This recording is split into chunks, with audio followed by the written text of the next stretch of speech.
Hey guys, tonight we slip into silk slippers and shuffle through incense-scented corridors of imperial absurdity. Welcome to the quietly bizarre world of Qing Dynasty official punishments. You're here in the middle of Beijing's Forbidden City, and the air smells faintly of sandalwood stale tea and old paper. Robes rustle. A court attendant glares. And, unfortunately, for you, you're late. Again, you're not dragged away or beaten. That would be too uncivilized for someone of your station. No, your sentence is subtler, more aquatic. You are led to a shallow wooden basin at the far end of the court chamber just behind the ministers of finance and salt. 2 eunuchs pour in cold water, add 3 medicinal herbs supposedly for humility, and motion for you to remove your boots. Your punishment. Stand with your bare feet submerged in this sloshy mess for the next 5 hours. Welcome to the imperial equivalent of detention. So, before you get comfortable, take a moment to like the video and subscribe, but only if you genuinely enjoy what I do here. And, hey, drop your location and what time it is where you are. Let's see who else is wide awake. Now dim the lights, maybe turn on a fan for that soft background hum. And let's ease into tonight's journey together. The basin is just deep enough to be uncomfortable. You shift your weight slightly. The court doesn't look at you, they don't need to. Everyone knows the basin of sluggish correction is reserved for chronic lateness, excessive yawning, or mispronouncing the emperor's name. It's not painful, but it is humiliating and cold. And there's a faint smell of ginger roots floating in the water. This wasn't the worst punishment, not by far. In fact, you might be lucky.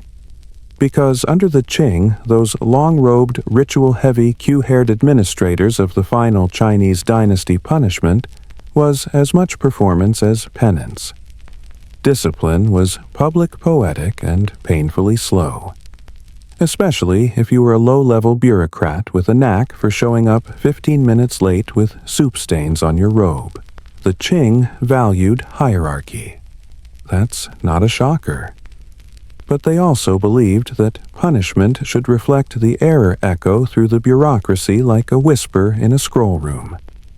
A missed meeting could get you a week of hydro-shaming, as modern scholars jokingly call it. The soggy foot ritual was meant to cool the temper of disorganized minds. That's a quote from an 18th century court manual. Scholars still argue whether this form of punishment was truly therapeutic or just another layer of imperial theater. Your colleague next to you, Assistant Minister of Ceremonies, has been foot-soaking for 2 days straight. He dared to eat a plum in the emperor's presence without turning sideways. First, a small but highly disrespectful move apparently. He's grown quiet, meditative, or maybe just numb below the knees. Nearby, you hear the clack of bamboo slips. A scribe documents everything. Every flinch. Every time you sneeze. The record will go into your personnel file, which, like all things, Qing is copied 6 times and stored in 3 separate vaults.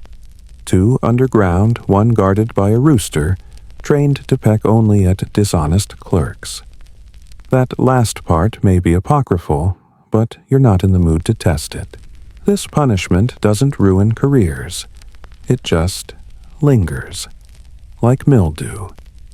After you're done, you'll receive the towel of disgrace, a scratchy hemp cloth stamped with your infraction.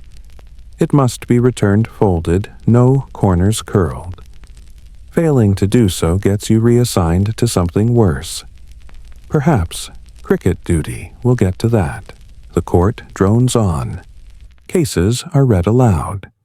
A tax clerk gets accused of pocketing bribe sugar yes, sugar white gold of the pantry.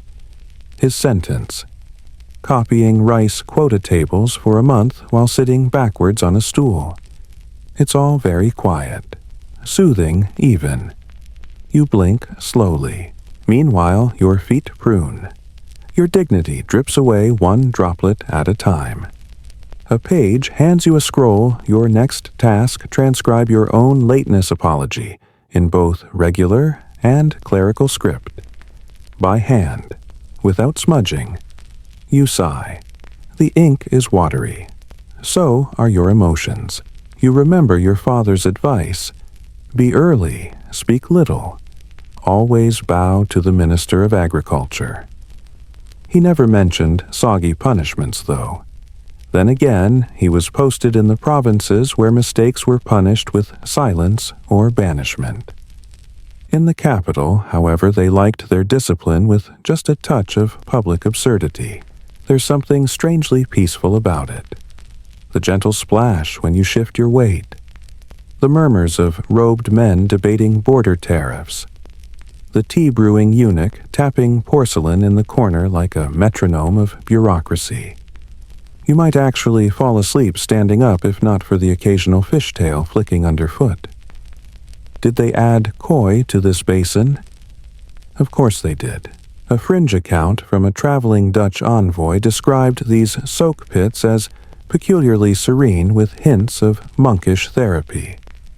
He was laughed out of the archives, but the image stuck. Historians still debate whether such interpretations are legitimate insights or over-romanticized nonsense from opium-smudged notebooks. Eventually, a bell rings. Court is dismissed. You pull your feet from the water slick and mildly wrinkled like undercooked dumplings. The towel awaits. You dry off. Someone chuckles quietly behind you, probably that smug registry clerk from Manchuria, who always arrives 10 minutes early just to polish his inkstone in view of everyone. You shuffle away quietly, plotting your revenge via paperwork delays. But for now, you're free. For now. The next morning arrives, and you're already regretting everything. The towel of disgrace lies neatly folded on your desk, its fibers still scratchy with public shame. You think briefly about misplacing it, but that would only compound your woes. You put it away and adjust your hat a bit too stiff today, like it's judging you. You're not late this time, not by a second. But your nervous shuffle is betrayed by the still soggy edges of your boots. You return to your post just in time to witness something odd, even by imperial standards. A senior scribe, yes, the one with the long beard that brushes his scrolls, is being led to the front of the court. His offense, misfiling tax codes. His sentence, the feather duster. Ah yes, the infamous feather duster punishment. On paper, it sounds like a joke, flogging with a long, soft, dusting plume usually made of goose feathers or peacock strands. But that's the whole point. The act is embarrassing, utterly without dignity, and it takes place in full view of the court. The scribe is asked to kneel. A minor official, usually the lowest-ranked clerk available, is summoned to carry out the punishment. And here's where it gets deliciously ironic: the duster doesn't hurt. Not physically. But each swish is a public reminder that you've been declared not just incompetent, but laughably so. You weren't even worth a switch or bamboo rod. Just fluff. The first swipe lands across the scribe's back with a quiet whump. He winces more from the attention than the impact. A few muffled coughs erupt around the court. No one's allowed to laugh, but you sense the seismic waves of suppressed mirth. The duster glides again. And again. A total of 10 swipes, all slow and ceremonious. Now, what's peculiar is that this punishment was often reserved for mid-level officials with strong patronage. People too connected to be severely punished, but too sloppy to be ignored. So, in a way, getting the feather duster was its own kind of backhanded compliment. You're important enough to be spared pain, but not embarrassment. Historians still argue whether the feather duster was ever used with added substances, ground herbs, chalk, even irritating powders to sneak in discomfort. Qing court records are oddly vague about this, perhaps intentionally so. And here's the deeper bite. Once dusted, the official is made to sit alone for an entire session with the duster laid across his lap like a limp trophy of failure. You see the scribe, now slouched slightly, the feathered staff gently wilting across his robes. It's both ridiculous and strangely artistic performance punishment at its peak. You remember one whispered tale told by the archives janitor, who oddly seems to know everything a high-ranking minister once dared to roll his eyes during a tea inspection. He was publicly feather-dusted, and then reassigned to inspect imperial stationery for a year. Paper, just paper. That was his life. And yet these punishments often worked. They cut through ego, not by inflicting pain, but by weaponizing absurdity. The Confucian model of shame worked best when it was witnessed. Your sins aired, not screamed. You think back to your own near brush with the duster. 3 months ago. A miscopied surname on a tribute register. Just one character off. You were saved by a senior aide who liked your handwriting. The brushstroke of fate, literally. As the session ends, the court official tasked with maintaining the feather duster. Yes, that's a role, retrieves it, and brushes it clean. The plume is then returned to its ornate bamboo case sealed with a silk knot. All of this for goose feathers. Bureaucracy truly is a type of theater. You're dismissed early today. A rare treat. As you walk past the courtyard, you spot a junior clerk practicing his punishment poses. That's actually a thing young officials rehearsing their shame responses in case they're ever called out. 1 foot forward, head bowed just so robe gathered modestly. You nod approvingly. That's initiative. Outside, you catch the scent of chrysanthemum and incense. It's almost soothing enough to forget the image of a grown man being publicly tickled by state authority. Almost. You can't help but admire the surreal logic of it all. The feather duster is a tool of bureaucracy so deeply ironic it could belong in a Kafka story if Kafka had worn embroidered robes and worked under a dragon throne. Still, it could be worse. You've heard rumors of the copy chamber, of endless scrolls and ink that never dries. But you'll worry about that tomorrow. For now, you keep walking. Head high, robes straight, and your boots still slightly damp. It starts with a summons. A red slip slipped under your door, stamped with the unmistakable seal of the Ministry of Punitive Reflection. You've been selected for corrective scriptorium duty. That sounds noble almost. But when you show up, you discover the truth behind that grand title you're here to copy. And not just once, not twice. You are sentenced to transcribe the same imperial edict 10,000 times, by hand, with ink made from finely ground pine soot and brush tips that wear out after every 100 lines. Any mistake, any smudge, skipped stroke, or improper radical means you begin again. From 1. The edict in question. A 42-character directive about correct seating posture in imperial meetings. It's dry, painfully dry. An official of integrity shall not slouch nor cross his legs beneath the court's gaze it starts. The rest, variations of that sentiment woven with Confucian flourishes, and the rhythmic repetition of imperial self-praise. It's like writing lines in detention only with an audience of silently judging scrollmasters. You sit on a low, backless bench. Your desk is polished to a fault. It reflects your own hunched shame back at you. The room is cold, and bright sunlight filtered through a lattice of dragon-carved window slats. Around you, others toil in silence. One man near the window has reached his 9/600th copy. You admire his perseverance until he lets out a tiny sneeze, flicks ink across line 3, and simply lowers his head in defeat. Welcome to the copy chamber. Now, this punishment wasn't just about drudgery. No, it had a purpose: mental purification through repetition. Or so they claimed. In reality, it was a form of bureaucratic exile. You weren't sent to the borders. You weren't whipped. You were erased through monotony. Historians still argue whether this practice came from Buddhist traditions of sutra copying, or whether it was purely an administrative invention to break stubborn officials without ever raising a rod. The spiritual overtones were certainly there. Some called it scroll repentance.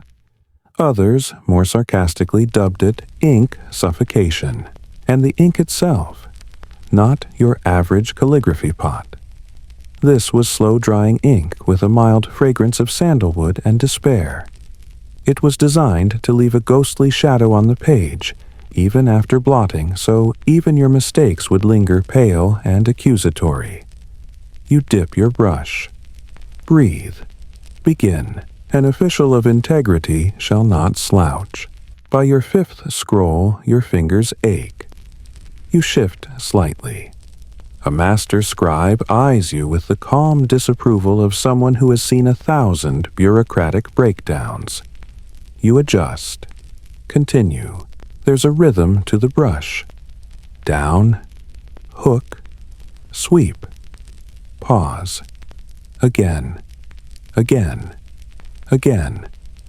You find yourself humming the lines under your breath like a chant. Your thoughts blur. You forget your own name. You become a vessel for posture-related doctrine.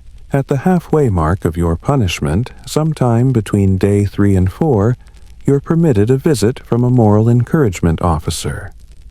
This is usually a cheerful monk or retired court historian who appears recites a fable about a loyal ox and hands you a small almond cookie. You eat it slowly. It tastes like dry philosophy. And the best part, no one reads your finished scrolls. Not really.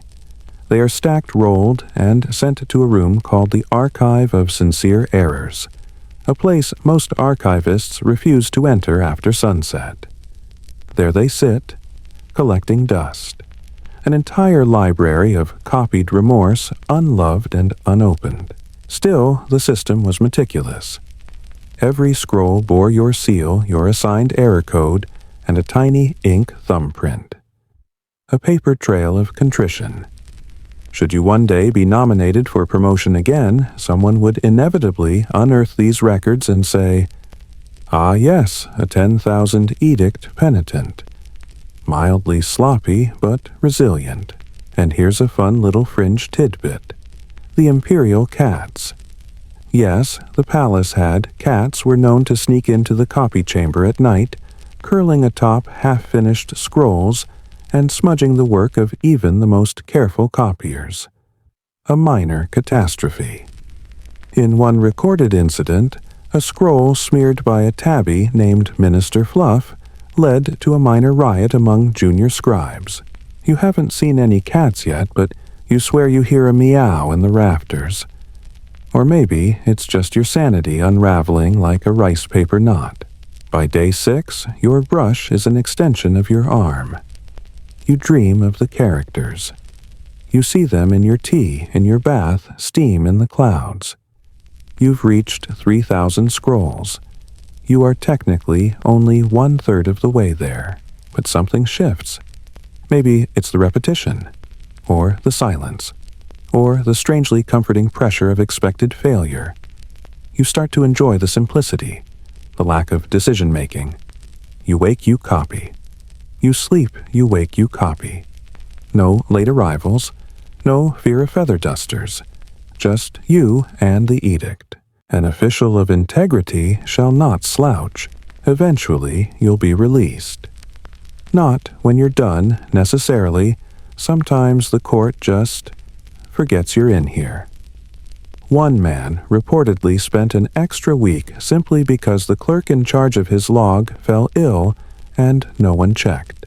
But when you do emerge, robe dusty, fingers ink-stained eyes, twitching faintly from too much paper white exposure, you'll walk differently. Straighter, perhaps. Like someone who really, really doesn't want to go back. You stretch, crack your knuckles, dip the brush again. Line 1, scroll 3001. An official of integrity shall not slouch. You're out. Finally. Your fingers twitch even in rest, still half gripping a phantom brush. Every time someone says official, your spine automatically straightens like a frightened cat. But you're back in circulation, no longer a shadow in the copy chamber. And just in time to witness something you'll never forget. This morning's court audience has an unusually high attendance. People shuffle in with an energy just short of excited. That's rare. You sense it, too. Something's different today. Even the eunuch gatekeeper smiles, which is either a good omen or a sign of doom. And then you see it, the bamboo mat of moral rebalancing, laid out square in front of the jade platform. Its pale, polished slats shine with ominous precision. That mat has history. It's been used for centuries. Not to kneel on, no, that would be too simple. This is a sliding mat. An official has been summoned. Middle-aged, elegant in his robes, but already sweating. His crime, misreporting tribute weights from a southern province, specifically declaring a cartload of rare bird feathers as silk rolls. Not exactly the most cunning fraud, but enough to call his character into question. The punishment full court bamboo sliding. You'd heard about this one in training, but you assumed it was a myth. And yet, here it is, being unrolled like some sacred ritual carpet. The punishment is simple in concept, absurd in practice. The guilty official is asked to remove his outer robes, leaving only his inner garment thin and smooth. He then lays face down at the edge of the mat. At a signal, 2 junior clerks, bored, underpaid, and alarmingly enthusiastic, grasp his limbs. And they begin to slide him, back and forth, slowly. The bamboo slats are polished but not soft. They're spaced just enough to jostle every bone and muscle as the body rolls over them. It's not painful in a conventional way, but it's itchy, humiliating, unpredictably jarring, like being slowly sandpapered by decorum. And the sounds, shaft, shaft, are absurdly loud in the echo of the court. Every scrape is a public announcement of, here lies a man too dishonest for silk, yet not evil enough for exile. There's also a symbolic element, of course. Sliding is a metaphor for moral instability. The mat is meant to rebalance your sense of honesty, alignment, and propriety by physically jolting you into remembering them. You are not walking the straight path. You are being dragged across it. Historians still argue whether the mat's dimensions had encoded meaning. Some believe the number of slats corresponded to Confucian virtues or the number of misfiled tax receipts from the previous dynasty. Others think it was just the right size to fit inside the punishment courtyard without touching the sacred drainage tiles. You lose count of how many slides he gets. Maybe 30, maybe more. You start to feel second-hand motion sickness just watching. At some point, a palace physician kneels quietly beside the mat to check the man's pulse. Apparently protocol after 15 minutes of moral rebalancing. And here's the kicker afterward. The official is permitted to stand. Wobbling. Red-faced. And then, in the most solemn voice imaginable, he's asked, Do you now see the weight of truth? He nods, barely upright. The mat is rolled away, never washed, just aired out in the sun like a picnic rug of bureaucratic shame. Your stomach growls. You forgot to eat again.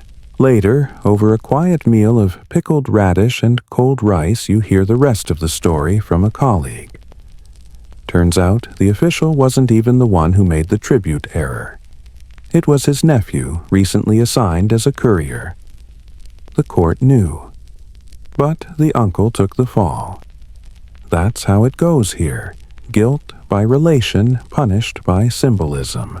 And there's another layer. According to rumor, some mats were subtly modified depending on the crime. One had alternating slats of slick jade and dull wood to simulate slippery ethics. Another had tiny bumps carved into it allegedly shaped like currency coins to represent greed. You once saw a miniature bamboo mat on the desk of a high-ranking minister. It was carved into a paperweight. He called it his daily reminder. You thought it was decorative. Now you wonder if it was more like a warning to himself. After the punishment, the official is reassigned to a post in the archives. Not the dusty punishment records, but the monastery index, the most boring department in the capital. His job, now, comparing temple prayer rosters with seasonal farming logs, which somehow seems worse than more sliding. You walk past the punishment courtyard again before dusk. The stone ground still holds the faint outline of the mat, like a ghost of order and awkward friction. A breeze stirs your sleeves. You think about what your own mat might feel like, and for some reason you walk a little straighter on the way home. Not out of fear, really, but out of respect for the sheer creativity of it all. There's something deeply Qing about solving moral decay with geometry friction and a public audience. You reach your quarters. You slide open your rice paper window. You exhale. No mat for you, not today. The next morning begins with a summons again. You really thought yesterday's sliding spectacle might buy you some peace, but no. This one is shorter. Handwritten. Still sealed in crimson wax. You crack it open and read. Report to the Office of Ceremonial Recalibration. Bring your full uniform and a willingness to reflect. That last part sounds ominously interpretive. You arrive at a quiet wing of the palace where red lanterns hang slightly crooked, as if embarrassed to be here. The door creaks open, revealing a low-lit chamber filled with mirrors. Wall to wall. Ceiling to floor. It's like stepping into a kaleidoscope designed by an anxious minimalist. You are here apparently for the reflection ritual, a punishment reserved not for lawbreakers or embezzlers, but for those guilty of subtle offenses. That's right. This is for people who speak out of turn, roll their eyes during briefings, or yawn with too much passion during budget readings. Your crime. A well-timed sigh last week when the Emperor extended a 3-hour tea ceremony by another 30 minutes. You thought no one heard. You thought wrong. They call it a ritual, but make no mistake, this is correction. The philosophy is simple, see yourself as others do.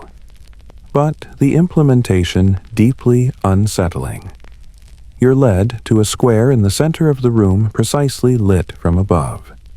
You're made to sit on a cushion so thin it might actually be a napkin.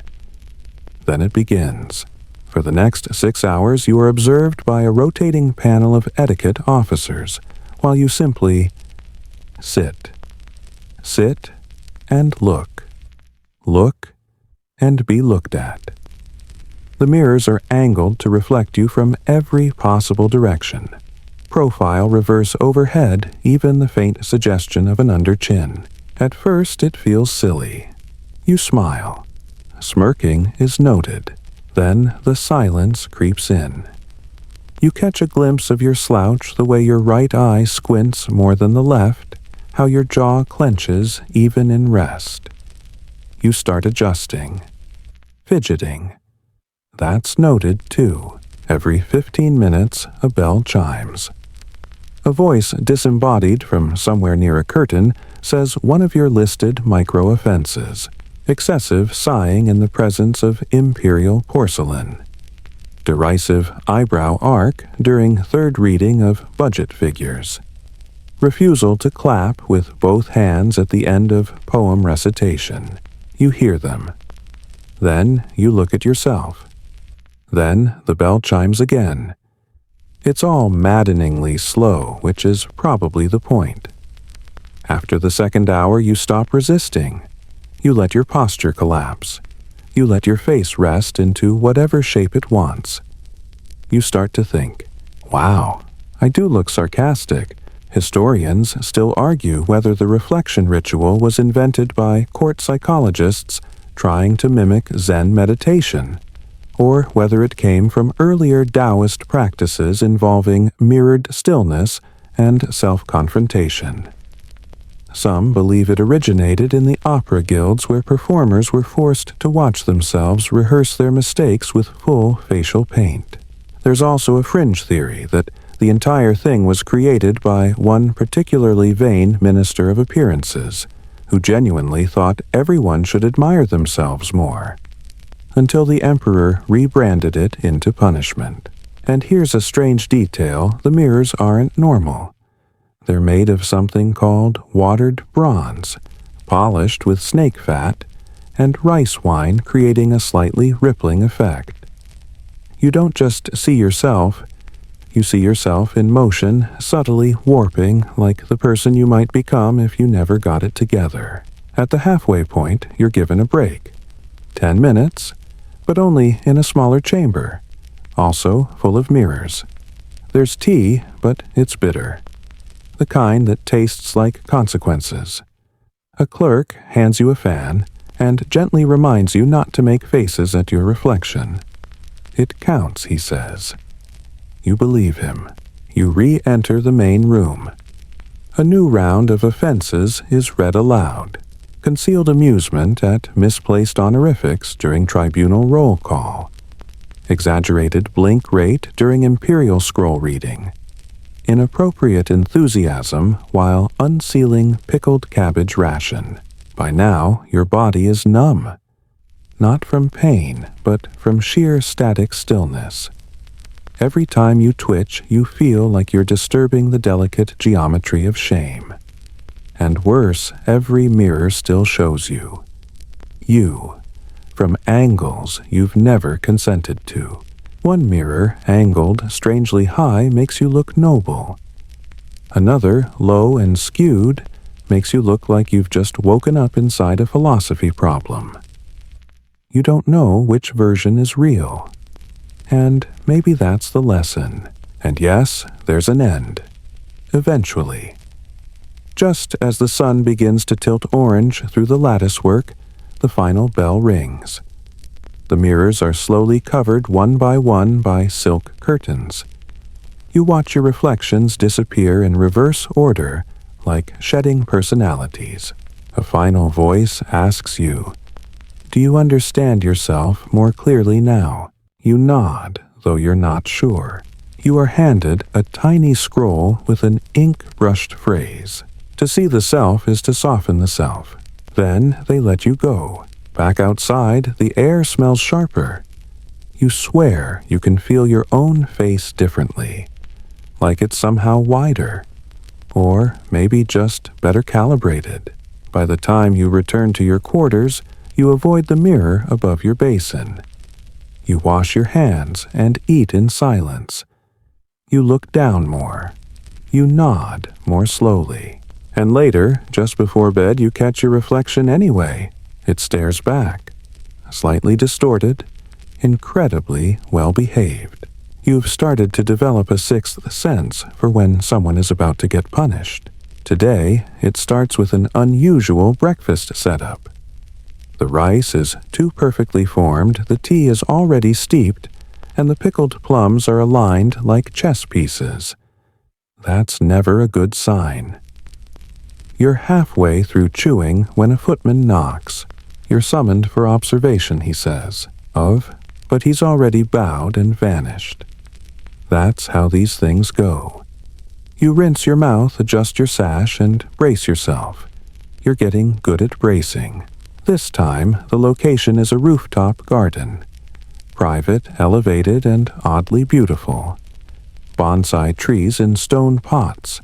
Smooth stones arranged in the shape of river paths. A few birds pecking at scattered grain.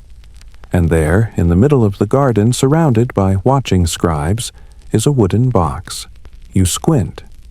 No, not a box, a closet.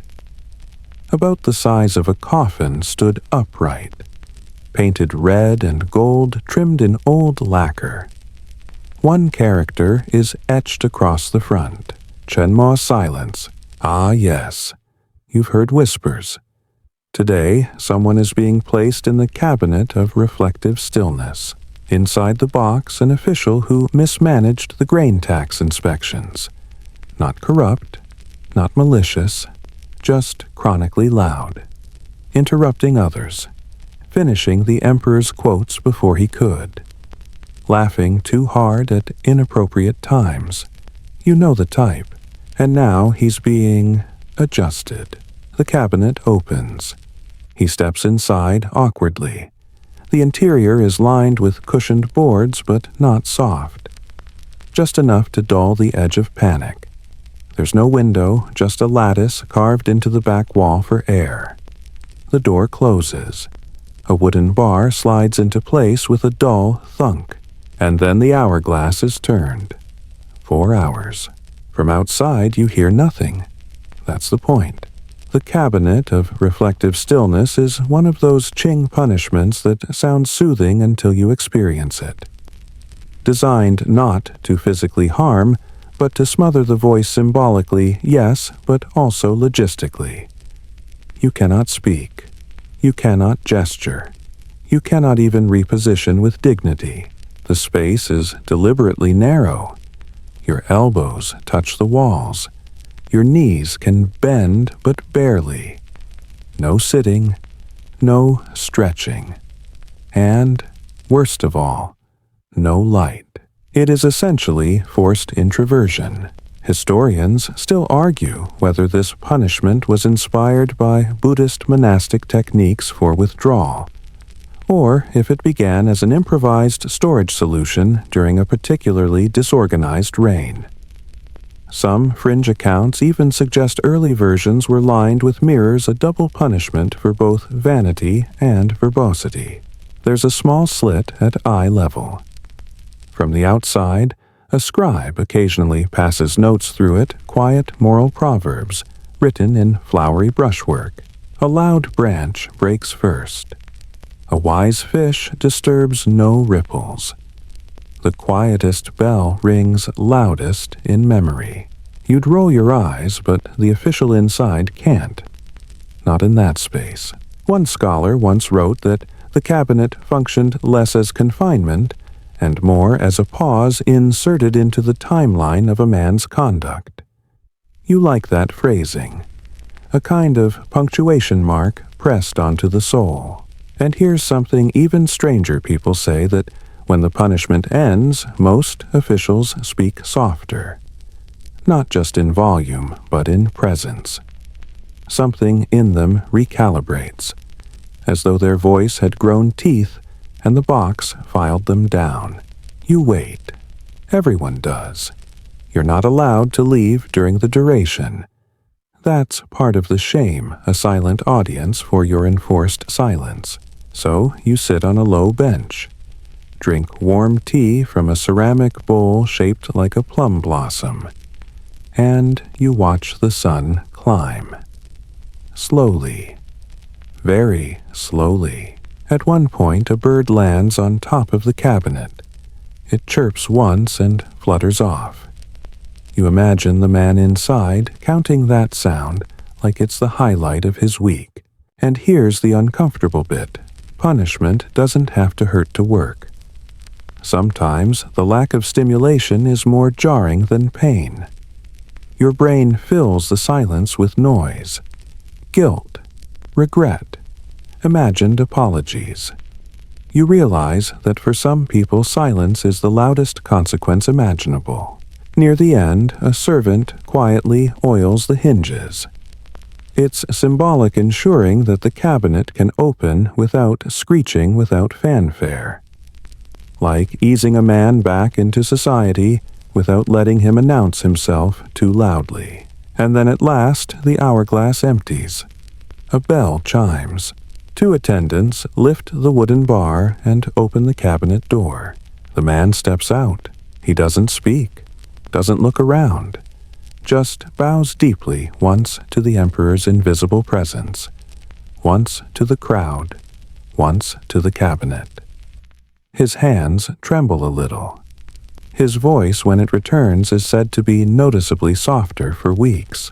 He's reassigned to a poetry committee, one that reads but does not recite. On the way back to your quarters, you think about the sound of your own voice. How often you interrupt.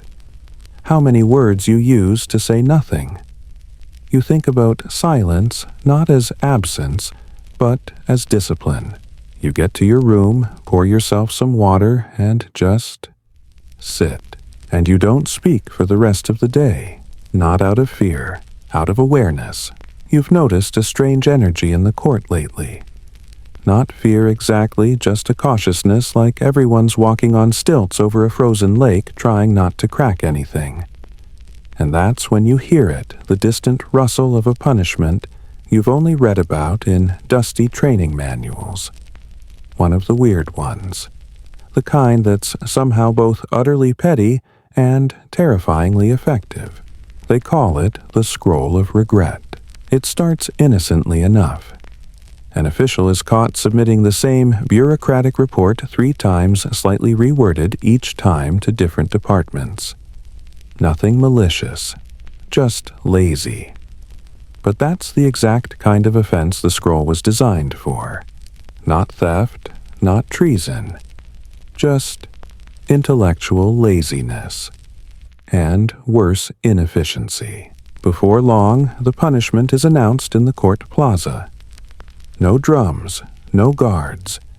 Just a scroll taller than the man it's meant for, carried ceremoniously on a bamboo pole. The paper flaps gently in the breeze. You can already smell the ink. What's written on it? Only 1 sentence. I regret that my thoughts were not thorough. Over and over again. Hundreds of times. In identical calligraphy. The ink grows lighter near the bottom, as though exhaustion seeped into the brush itself. This scroll is not meant to be read. It is meant to loom. The official's duty, then, is to carry it everywhere. He cannot sit in meetings without it towering behind him. He cannot dine unless it's unrolled and visible. When he walks, it drags behind like the train of a ceremonial robe, except this one whispers with every movement, reminding everyone, including him, of the offense. This goes on for 10 days, and here's the detail that makes it really sting. If the scroll tears or smudges, he has to rewrite it. By hand. From scratch. There's even a prescribed brush-type weasel hair slightly too stiff for fluid strokes, which means cramped hands, blotted syllables, and the slow, creeping realization that the punishment is not just repetition, it's decay. Historians still argue whether this form of correction originated in the imperial archives, meant to literally write a mistake out of memory, or whether it began as a punishment for calligraphers who grew too boastful. Some fringe scholars say it was adapted from Buddhist penance rituals, where monks would copy sutras to atone for impure thoughts. There's also one deeply unsettling theory that some scrolls weren't copied, but copied onto, as in reused paper from failed civil exam submissions. Think about that the next time you scribble notes too quickly. You observe the punished official during lunch on the 5th day. He sets the scroll beside his rice bowl like a sullen dinner guest. A breeze rolls through. The scroll rustles. He winces. You catch a glimpse of his eyes sunken but weirdly focused. There's a kind of meditative madness setting in. The repetition is reshaping him. And here's the thing, it works. Not because it teaches humility exactly, but because it shows it. To everyone. There's something unforgettably vulnerable about a grown man dragging around his own failure in neatly lettered shame. No loud accusations. No public shaming. Just an ongoing visual footnote to his career. And this being the Qing Dynasty, naturally, there's a whole hierarchy of scroll offenses, forgetting an honorific 20 lines. Improper registry stamps, 50 lines. Copy-pasting last year's report, scroll of regret. Full length. 10-day carry. You imagine the poor officials trying to estimate their misdeeds like a bar tab. Is this a rebuke in red ink moment? Or am I in full scroll territory? There's even a recorded case of an advisor who requested a scroll of regret voluntarily after mocking a minor official's accent during a public reading. That guy ended up with a cult following people called him Scroll Sage for years. He eventually retired to write poetry about clouds. You have to admit, that's a pretty on-brand arc. But for the average offender, it's just plain exhausting, and you start to notice little changes. He walks slower, chooses narrower hallways, avoids windy courtyards. His robes are always slightly askew from the weight of the scroll slung over one shoulder. And you know what's funny. People start respecting him more, because anyone can mess up. But not everyone will carry the weight of it literally for 10 public papery days. You hear a junior clerk say he moves like he's pulling a ghost behind him. Someone else replies, "It's not the ghost. It's the echo." That stays with you. You return to your chambers and inspect your own writing desk.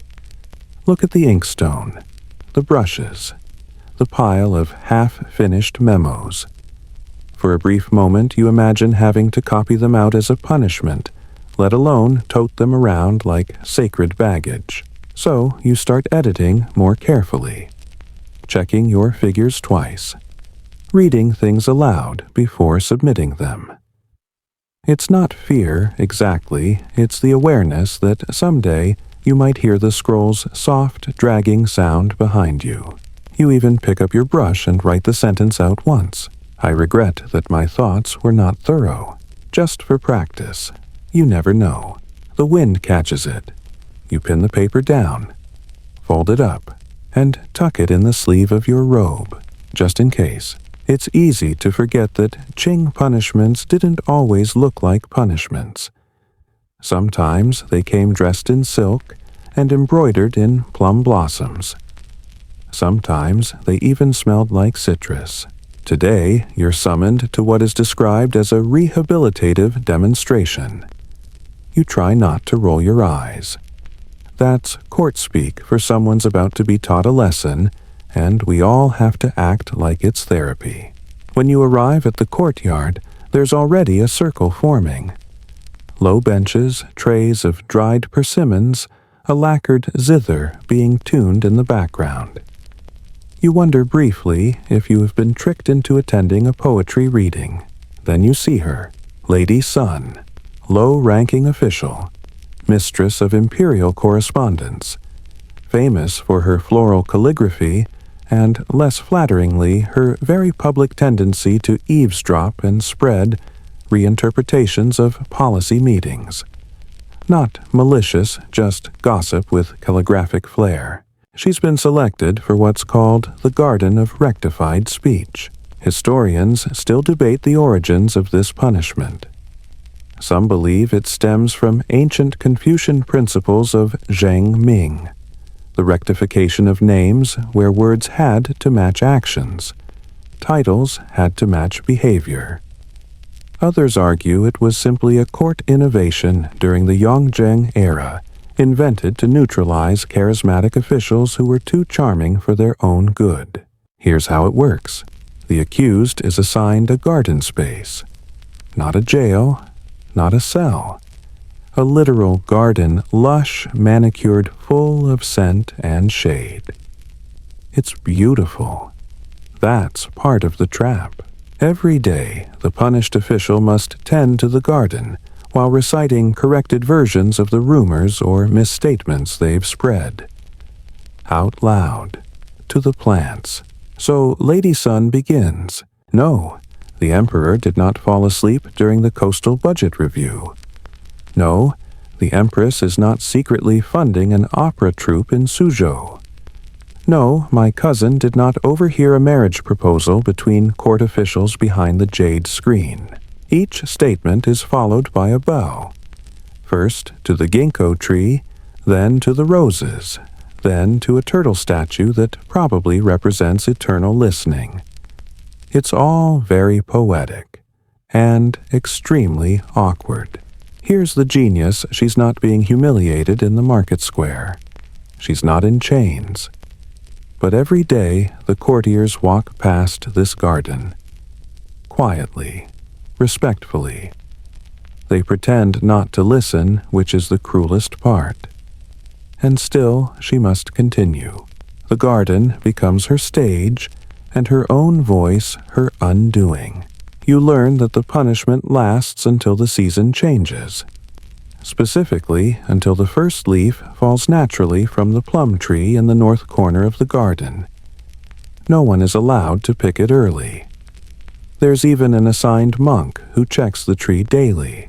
Lady Sun waters the soil, weeds by hand, even hums now and then, and always repeats her corrections. Some days she gets poetic. Words like arrows do not return to the quiver. A rumor is a sparrow small fast and impossible to recapture. I spoke before I counted my thoughts. A fringe scholar once noted that this punishment was equal parts horticulture and penance, that planting seeds was a metaphor for watching one's words grow into unintended forests. There's also some argument among historians about whether this punishment was disproportionately assigned to female officials or court ladies. Records are inconsistent, of course, but the theme of voice when to use it, how to soften it, tends to echo louder in those discussions.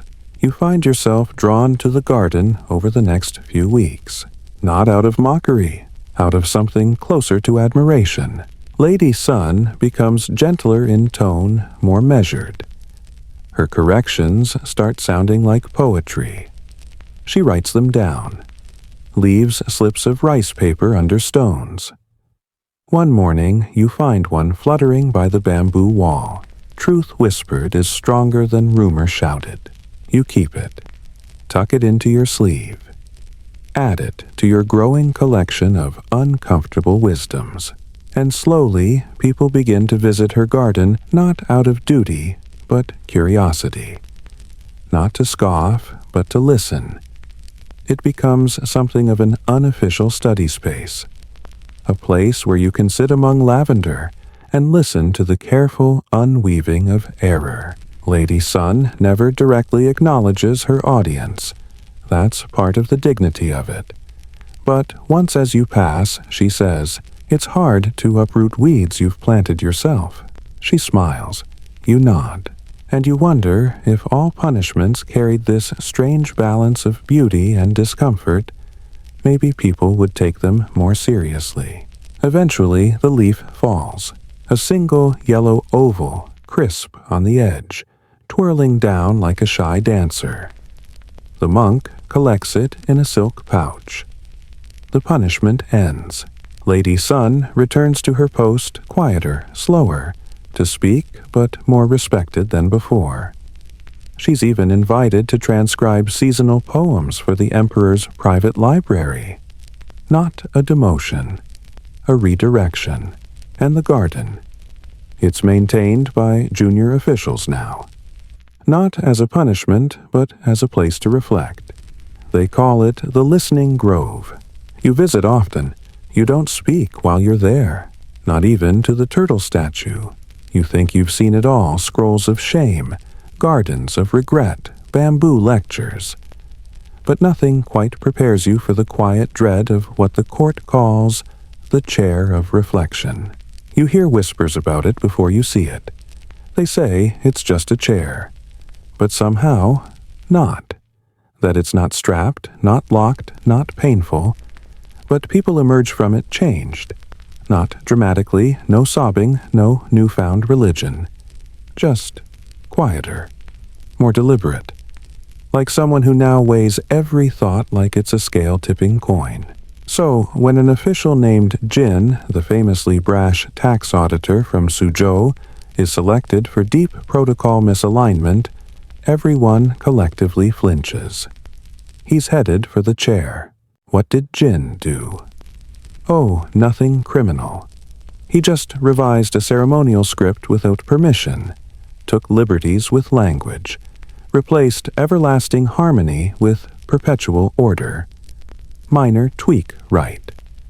Except not in the Qing court, where words hold the gravity of laws, and changing one is like swapping out a load-bearing beam because you didn't like its curve. So off to the chair he goes, and here's what it actually is: a single high-backed wooden seat carved from dark paulownia wood, set in the middle of a silent stone chamber. No windows, just filtered light from a latticed skylight above. One attendant, a water basin, a single bell. The punished official sits for 1 hour a day over a cycle of 30 days.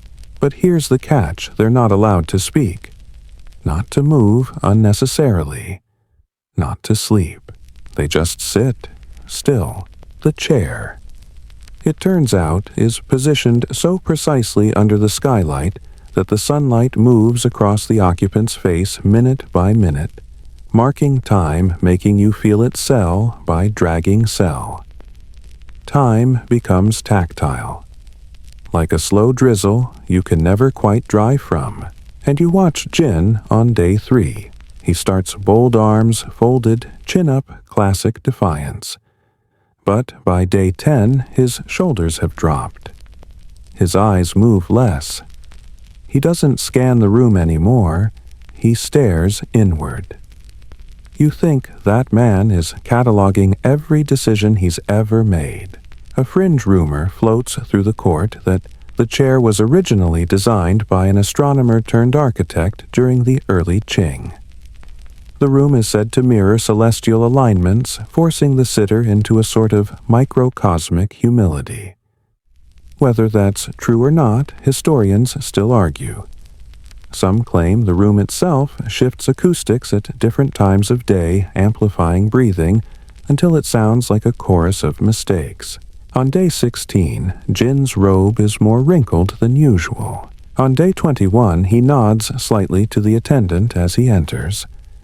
A small gesture, but huge for a man who once used the phrase, "I am the silver scale that weighs justice." By day 29, he no longer even seems to mind that people watch him leave. The shame's gone. What remains is stillness, not defeat. Just the quiet echo of having been alone with yourself long enough to find the parts that needed realignment. The bell rings on day 30. Jin rises, bows to the chair. The attendant hands him a slip of paper. No words, just an ink-stamped image of the sun crossing the sky. He pockets it. Leaves. You don't see him for 2 weeks. Then he returns, back at his post. Reassigned to river toll reviews, not a punishment per se, but a quieter field. And here's the odd part: people respect him more now. Not because he suffered, but because he endured without spectacle. He speaks slower, chooses his idioms like a painter selects colors. No flourish wasted. You hear him use the phrase, "Time sits longer than people do." It becomes a favorite among younger clerks. You wonder what he thought about in there. Did he review every tax case? Every overstep? Every time he used a clever turn of phrase as a blade instead of a bomb? One day you pass him in the corridor. He's holding a small chair model in his hand, carved in ivory. You think maybe he's had it made. Or maybe he carved it himself. Either way, he sees you looking and smiles. Stillness teaches, he says. You nod, and part ways. That night you visit the chair room after hours. It's unlit, cold, quiet. You sit, just for a moment, and in the silence you hear something not sound exactly. Just time. The sensation of it, sliding past you like silk through fingers. You stay for 5 minutes. It feels like an hour. You get up and leave, a little more carefully than you entered. From then on, when writing official documents, you pause more often, just long enough to feel the weight of each word before it leaves your brush. And you're not the only one. The chair of reflection becomes a known right. Not feared like the cane, not dreaded like the scroll, but respected. The sort of punishment that corrects without noise. Some court poets say the chair doesn't reform behavior. It reforms tempo. And in an empire where timing is everything, rituals, reports, tides, taxes that might be the quietest, strangest form of power there is. The court's punishments often come wrapped in layers of ritual, but sometimes they unfold as surreal theatrical performances. Today, you're about to witness one such curious spectacle known as the Lantern of Lost Faces. This one isn't just about punishment. It's about erasure. But not the kind you think no imprisonment, no execution. Instead, it's a punishment that makes you question what identity really means. It starts with a simple summons. The official accused of grave disrespect, usually someone caught impersonating or falsifying rank, is taken to a special chamber after dark. There, the accused faces a single lantern hanging from the ceiling, dim and flickering, casting long shadows on the stone walls. The official is asked to write their name on a paper tag and attach it to the lantern. Then, without explanation, the tag is burned inside the lantern's glass case. Slowly, the smoke curls and rises. The light flickers and dims. The symbolism is potent. The official's identity, their face in society, is symbolically consumed by the flames. They are left nameless, stripped of social capital, honor, and privileges. They become a ghost in the bureaucratic machine. You learn that this punishment is rare, but not unheard of. It is reserved for those whose misdeeds involve identity theft, falsification, or gross breaches of trust. The Qing court believed in the power of names not just as labels, but as living extensions of one's honor. Historians still argue whether this ritual was primarily symbolic or if it had real administrative consequences, whether the burning meant official erasure from registers, or was more a psychological weapon. Fringe scholars suggest it may have origins in earlier dynasties' customs around ghost names, or the erasure of bad spirits. One curious detail is that the Lantern of Lost Faces was sometimes followed by what the court called silent exile. The punished official was sent away to a remote province with no formal position left to survive by informal means, but barred from returning to court service. You watch one such exile, a man named Li, being led to the chamber. His face is expressionless, but you notice his hands tremble as he approaches the lantern. The air smells faintly of sandalwood and burnt rice paper. After the tag is lit, Li's eyes follow the smoke upward, as if trying to catch the last traces of himself. Then he bows deeply, turns, and walks away without looking back. The silence that follows is heavy. Later, you hear that Li lived quietly by a mountain stream trading herbal medicines and telling stories to local children. He never returned to court, but he was said to have a calming presence. This punishment teaches you about absence, about how sometimes being removed from a system is a punishment harsher than chains. You ponder the strange mercy of it. The official is not physically harmed, but his social self is obliterated.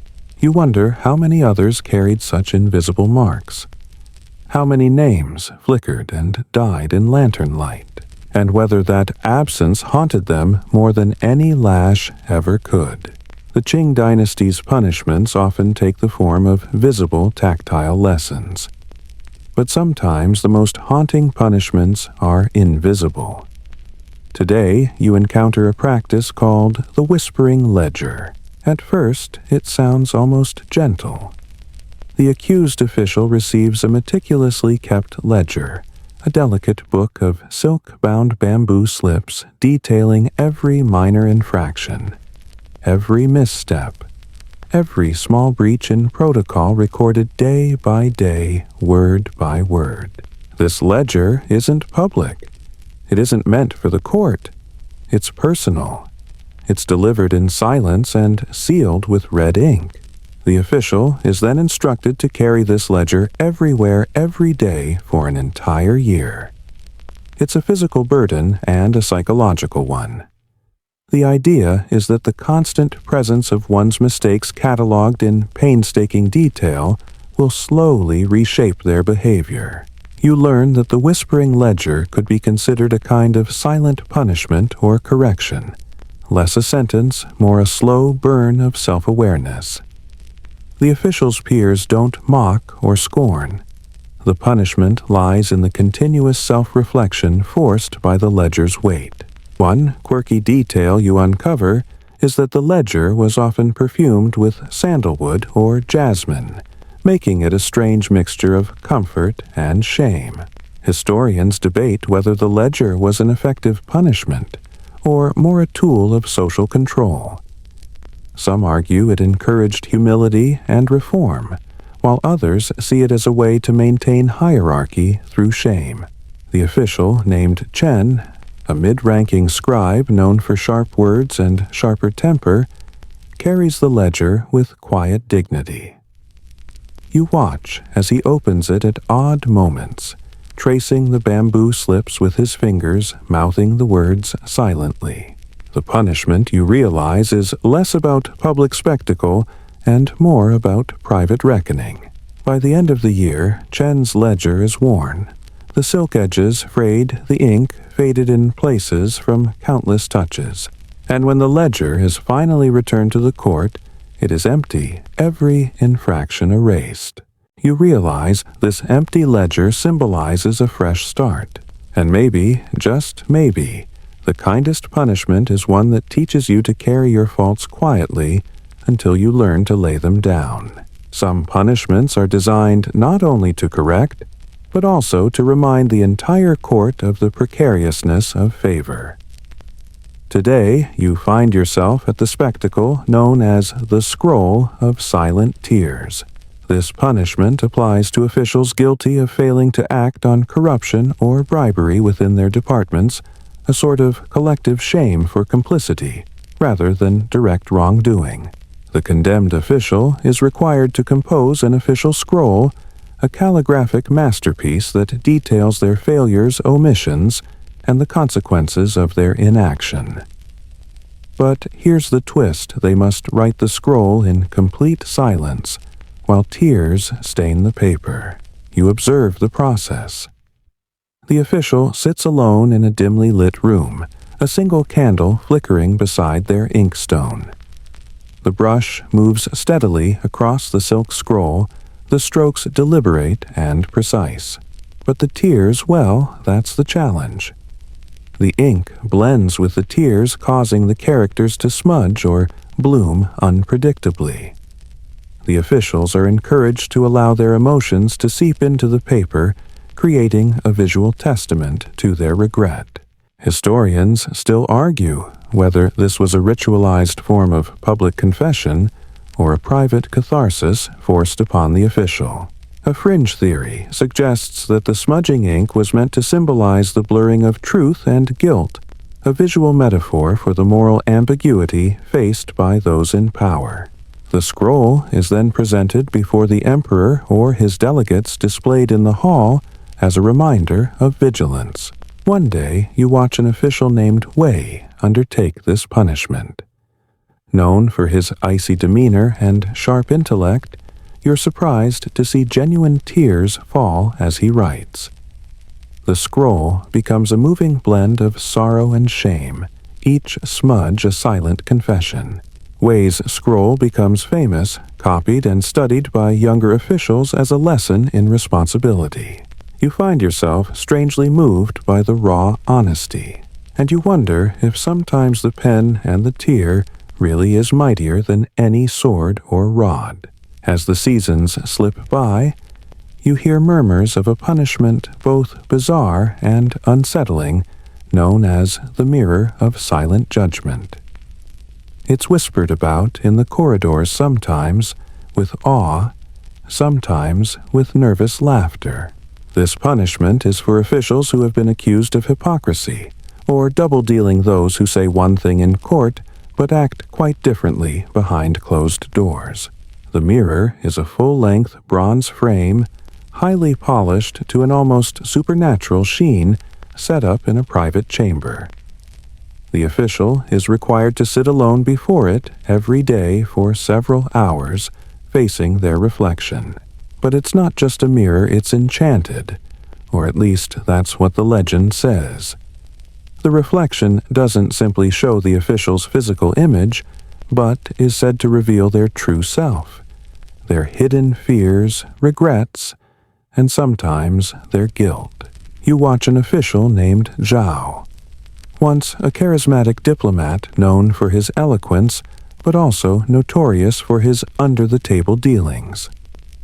When Zhao sits before the mirror, his confident facade crumbles, replaced by a restless gaze. The punishment isn't physical, but psychological, a slow unraveling of pretense. Some fringe accounts claim the mirror was coated with a special lacquer, mixed with crushed cinnabar believed to amplify self-awareness and promote honesty. Scholars still debate whether this lacquer actually existed or was a later myth. You notice Zhao's hands twitch nervously. His lips move as if speaking to someone unseen. You imagine the internal dialogue, the reckoning with parts of himself he'd rather ignore. The punishment lasts a month, with daily sessions increasing in length. The court believes that confronting oneself without distraction leads to genuine reform. Afterward, Zhao returns to his duties. Reports say he becomes more cautious, less charming, but more dependable. Whether this is due to the mirror or simple passage of time is a matter historians continue to argue. You reflect on how frightening it must be to face yourself unvarnished and exposed without anyone to hide behind. And you think maybe that's the cruelest punishment of all. You're beginning to suspect that Qing Dynasty punishments are less about pain and more about crafting rituals that burrow into the mind. Now you encounter a punishment that's as slow as it is peculiar, the Garden of Forgotten Promises. Unlike other punishments, this one unfolds outdoors. The official is sentenced to tend a small, carefully designed garden, no ordinary space, but one planted with flora, that represent broken vows, regrets, and lost opportunities. Each plant carries a symbolic meaning: the weeping willow for sorrow, the lotus for purity lost, and the night-blooming jasmine for secrets kept in the dark. The punished official is tasked with watering, pruning, and nurturing the garden daily for a year. But they are forbidden from speaking about the garden or their work there. You meet a man named Ming, an official once celebrated for his ambitious projects, but disgraced for failing to fulfill promises to local communities. Ming's punishment is the garden. What strikes you is the slow transformation not just of the garden, but of Ming himself. At first, he tends the plants mechanically, his face tight with frustration. But gradually, the repetitive care becomes meditative. The scent of jasmine at dusk seems to soothe his restless thoughts. Historians still argue whether this punishment was a form of restorative justice or simply a subtle exile disguised as labor. A fringe theory suggests that the garden was designed according to feng shui principles to realign the official's qi, restoring moral balance as well as physical order. One evening, Ming shares a small smile when you pass by. "The plants don't judge," he says softly. "They just grow or they don't." The garden of forgotten promises becomes a quiet metaphor across the court for redemption and the passage of time. You realize that sometimes punishments are not about erasing mistakes, but about cultivating patience and humility. And maybe that's the slowest, deepest kind of change. The Qing court's final curious punishment you learn about is called the Cage of Endless Echoes. Unlike the gentle garden or the silent ledger, this one is designed to physically isolate, but also to make one confront the weight of one's words. The cage is a small, ornate metal enclosure, large enough to sit comfortably, but small enough to enforce solitude. It's placed inside the Hall of Judgment, and the official sentenced to it is locked inside for several days. Here's the catch. The cage's walls are crafted from a lattice of bronze engineered, so that any sound made inside is multiplied and reflected back an endless echo chamber of the official's own voice. You meet an official named Han, sentenced for slandering a colleague. The court decides the cage is fitting. He must confront the ripple effects of his reckless words. Han enters the cage with a defiant glare, but soon finds himself trapped in a maze of his own voice. Every whisper, every curse, every plea is bounced back at him, growing louder and more insistent. The cage has no food or water, so the sentence is brief but intense, usually 3 days. It's designed as a shock to the senses and the psyche, a punishment without physical pain, but with psychological weight. You learn from court attendants that the cage was inspired by traditional belief in the power of sound and speech. Words were thought to carry energy that could shape reality.